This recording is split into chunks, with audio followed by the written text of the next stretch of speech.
पिछले हफ्ते के भूकंपी विदेश वनुआतु के बाद आज मैं आपको ले चलूंगा पैसिफिक ओशन के एक सुपर काम और स्टेबल देश में। इनफैक्ट ये देश इतना स्टेबल रहा है कि हजारों सालों से चलती यहाँ मोनार्की ने इस देश को कभी किसी फॉरेन पावर के डोमिनेशन के अंडर नहीं आने दिया और इस सदियों से इंडिपेंडेंट रहे देश में आज भी इसी रॉयल फैमिली का दबदबा चलता है।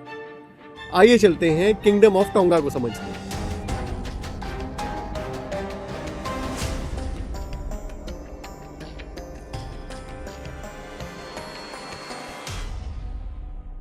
नमस्कार दोस्तों, मेरा नाम है सिद्धार्थ और मैं समझाता हूँ दुनिया भर के देशों की अजीब कहानियां और इन अजीब देशों के इंडिया के साथ रिश्ते।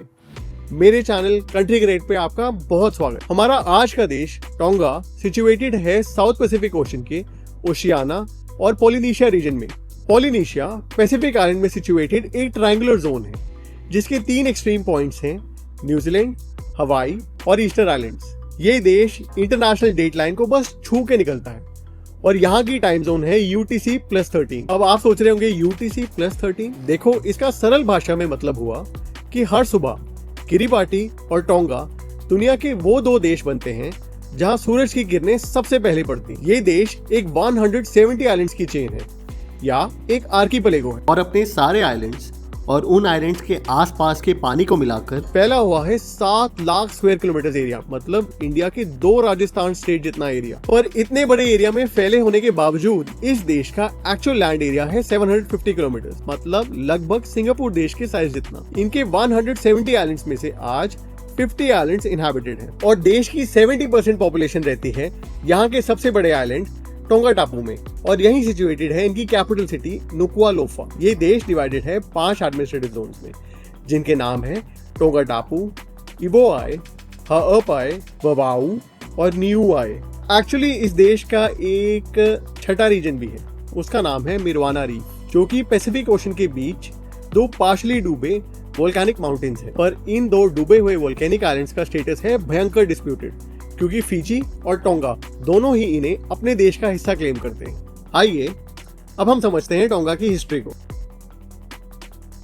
टोंगा की ओरिजिन से एंटिसिपेटेड है लगभग साल 1500 BC से और इन्हें लपीटा लोगों का डिसेंडेंट माना जाता है। लपीटा लोग फिलीपींस में ओरिजिनेट होने वाले मेलिनेशियन लोग थे जो वक्त के साथ फिलीपींस से ईस्ट पैसिफिक आइलैंड्स की ओर माइग्रेट होना शुरू हुए और टोंगा जैसे पैसिफिक देशों में सेटल हुए। उस जमाने में टोंगा फेमस था अपने फियर्स वॉरियर्स और एक्सीलेंट नेविगेशनल स्किल्स के कारण और इन्हीं 2 के बल पे साल 980 AD में टोंगा ने एस्टैब्लिश की टुई टोंगा थैलिसोक्रेसी। थैलिसोक्रेसी का मतलब है मल्टीपल आइलैंड्स में फैला हुआ एक एम्पायर। तो साल 980 AD में एस्टैब्लिश हुआ टुई टोंगा एम्पायर। अपनी पीक पे टुई टोंगा एम्पायर पूरे पोलिनेशिया रीजन को पॉलिटिकली और कल्चरली इन्फ्लुएंस करता था और इसी एम्पायर के हिस्सा थे आज के सामोआ, टोंगा, नुई और हवाई आइलैंड्स। टोंगा एम्पायर पहली बार यूरोपियंस के कांटेक्ट में आया साल 1600 में जब डच सेलर्स यहाँ पहुंचे। जैसे जैसे वक्त गुजरा इन आइलैंड्स पे ब्रिटिश और स्पेनिश एक्सप्लोरर्स भी आए और इसी एरा में एंट्री होती है इनके सबसे एपिक राजा king George Tupou the first की। अपने आस पास के पैसिफिक आइलैंड्स को एक के बाद एक अलग अलग यूरोपियन एम्पायर्स की गुलामी में आता देख के उन्होंने टोंगा को इंडिपेंडेंट रखने के लिए कुछ बहुत ही स्मार्ट कदम अपनाए। सबसे पहले उन्होंने टोंगा की मोनार्की, पॉलिटिकल सिस्टम और लीगल फ्रेमवर्क को यूरोपियन मॉडल में ढाल दिया। नेक्स्ट उन्होंने खुद को और मेजॉरिटी पॉपुलेशन को क्रिश्चियनिटी में कन्वर्ट करवा दिया और ब्रिटेन से रिलीजियस रिश्ते बनाने शुरू कर दिए और फाइनली एक मास्टर स्ट्रोक में टोंगा वॉलंटरीली साल 1900 में बना एक ब्रिटिश प्रोटेक्टरेट ताकि बाकी यूरोपियन पावर्स इनसे दूर रहें। इन सभी स्टेप्स का रिजल्ट ये रहा कि टोंगा बना पूरे पैसिफिक रीजन में एक इकलौता आइलैंड देश जो कभी कॉलोनाइज नहीं हुआ। एक आज स्मार्ट लीडर मिल जाए तो पूरे देश की किस्मत बदल जाती है, नहीं? एनीवे, साल 1970 में टोंगा ने ब्रिटिश कॉमनवेल्थ को फॉर्मली ज्वाइन किया। कॉमनवेल्थ उन देशों का समूह या ग्रुपिंग है जिन पे एक समय पे इंग्लैंड का राज रहा था। टोंगा आज भी एक मोनार्की है और इनकी प्रेजेंट किंग है किंग टूपो द 6th। इस डीप हिस्ट्री लेसन के बाद आइए अब समझते हैं मॉडर्न टोंगा को।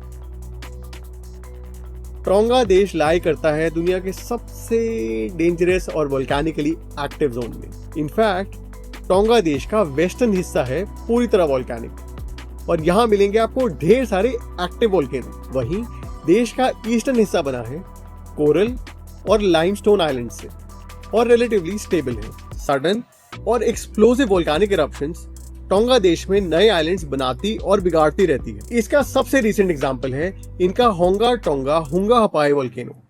बाप रे, क्या नाम था ये। इस वोल्केनो में साल 2022 में इतनी जबरदस्त वोल्केनिक इरप्शन हुई कि पूरा आइलैंड तबाह होकर डूब गया और इस इरप्शन की शॉक वेव दूर से दूर चिली देश तक महसूस हुई थी। अब जैसे वोल्केनोस का खतरा कम था, उसके ऊपर इस देश में हर साल और लगातार साइक्लोन्स भी आते हैं। इन दो बड़ी परेशानियों के अलावा इन आइलैंड्स में साल भर टेम्परेचर रहता है एक काम और कूल 20 से 25 डिग्री सेल्सियस की रेंज में, जो बनाता है इन आइलैंड्स को एक आइडियल हॉलिडे डेस्टिनेशन। और हाल ही के दिनों में इनकी गवर्नमेंट का भी स्पेशल एम्फेसिस रहा है टूरिज्म और कनेक्टिविटी को बूस्ट करने का। टूरिज्म के अलावा टोंगा है एक एग्रीकल्चरल हब और यहाँ की न्यूट्रिशियस वोल्केनिक सॉइल में ऑलमोस्ट हर फ्रूट और वेजिटेबल उगता है। अब अजीब बात यह है कि टोंगलीज इकोनॉमी के दो सबसे बड़े अर्नर्स हैं फॉरेन रेमिटेंस और फॉरेन एड। अब क्योंकि टोंगा की इकोनॉमी में ज्यादातर सेक्टर्स डोमिनेटेड है यहाँ की रॉयल फैमिली द्वारा, मतलब आम सिटीजन्स को कुछ बिजनेसेस और कुछ सेक्टर्स में घुसना ही अलाउड नहीं है, तो मेजॉरिटी लोग बेटर प्रोस्पेक्ट्स और ग्रोथ के लिए टोंगा देश छोड़ के बाहर जॉब अपॉर्चुनिटीज ढूंढते हैं। और आज हाल ये है कि टोंगा की एक्सपैट पॉपुलेशन, मतलब देश से बाहर रहने वाली पॉपुलेशन है 1,80,000 और देश में रहने वाली नेटिव पॉपुलेशन है 1,10,000, मतलब एक्सपैट नेटिव पॉपुलेशन से भी ज्यादा है। इसके अलावा टोंगा है एक कंजर्वेटिव सोसाइटी जहां फैमिली और फैमिली मेंबर्स को अटमोस्ट रिस्पेक्ट और अटेंशन दी जाती है। इसके अलावा टोंगा एक मैट्रियार्कल सोसाइटी है, मतलब परिवार के फीमेल मेंबर्स को फैमिली के सभी इंपॉर्टेंट डिसीजंस लेने की जिम्मेदारी दी जाती है। इनफैक्ट पूरे पोलिनेशिया रीजन में टोंगा से रिच सोसाइटल और कल्चरल नॉर्म्स किसी और देश में नहीं है और यहाँ की बेस्ट प्रैक्टिसेस आसपास के देशों को सदियों से पॉजिटिवली इन्फ्लुएंस करती आई। और अब इस वार्म और होमली नोट पे आइए बात करते हैं टोंगा और इंडिया के रिश्तों की। इंडिया और टोंगा के रिश्ते एस्टैब्लिश हुए साल 1970 में। टोंगा के किंग्स इंडिया में स्टेट और प्राइवेट विजिट्स पे अक्सर आते रहते हैं और दोनों देश एक दूसरे से एक वार्म फ्रेंडशिप शेयर करते हैं। करंटली इंडिया की टोंगा में कोई एम्बेसी नहीं है और फिजी की कैपिटल सुवा में स्थित इंडियन हाई कमीशन टोंगा के अफेयर्स भी हैंडल करती है। कन्वर्सली टोंगा की एम्बेसी है न्यू दिल्ली शहर में। आज टोंगा और इंडिया है फीपिक अलायंस के मेंबर्स। फीपिक यानी forum for India and Pacific islands cooperation एक गवर्नमेंट ऑफ इंडिया का 14 पैसिफिक आइलैंड नेशंस के साथ साल 2014 में स्टार्टेड एक जॉइंट इनिशिएटिव। इसके अलावा इंडिया टोंगा को सपोर्ट करता है फाइनेंशियल एड से और टोंगली स्टूडेंट्स को एजुकेशनल वीजास से। बदले में टोंगा इंडिया के यूएन सिक्योरिटी काउंसिल के परमानेंट कैंडिडेचर की बिड को सपोर्ट करता है और मेजॉरिटी इंटरनेशनल फोरम्स पे इंडिया के स्टैंड्स को इंडोर्स करता है। आइए अब जल्दी से समराइज करते हैं टोंगा के सफर को। आज हमने जाना दूर से दूर पैसिफिक ओशन में बेस्ड एक स्मॉल येट इनोवेटिव आइलैंड जिसने कभी भी किसी यूरोपियन पावर को उसे डोमिनेट नहीं करने दिया। फिर हमने समझा कैसे अनप्रिडिक्टेबल वोल्केनिक एक्टिविटी इस देश के आइलैंड्स को बनाती भी है और साथ ही साथ बिगाड़ती भी है। और फाइनली हमने समझा कि सदियों से इतने आइसोलेटेड रीजन में रहने के बावजूद फैमिली वैल्यूज और फीमेल इक्वालिटी इनकी सोसाइटी का कितना इंपॉर्टेंट हिस्सा है। ये सब जान के मेरा तो टोंगा जाने का खूब मन कर रहा है और आपका। मेरे साथ टोंगा के सफर पे आने के लिए मेनी थैंक्स। हमारा पैसिफिक आइलैंड्स का सफर जारी रहेगा और अगले एपिसोड में हम बात करेंगे इन आइलैंड्स में बेस्ड सबसे यंग देश यानी कि पलाओ की। और अगर आप पिछले हफ्ते के देश यानी कि वनवातु को समझना चाहते हैं तो वो लिंक अवेलेबल होगा यहाँ। अब आपको करना ये है कि शराफत से कीजिए इस चैनल को सब्सक्राइब और इस वीडियो को कीजिए लाइक, शेयर और कमेंट। मिलते हैं अगले एपिसोड में पलाओ की अजीब कहानियों के साथ।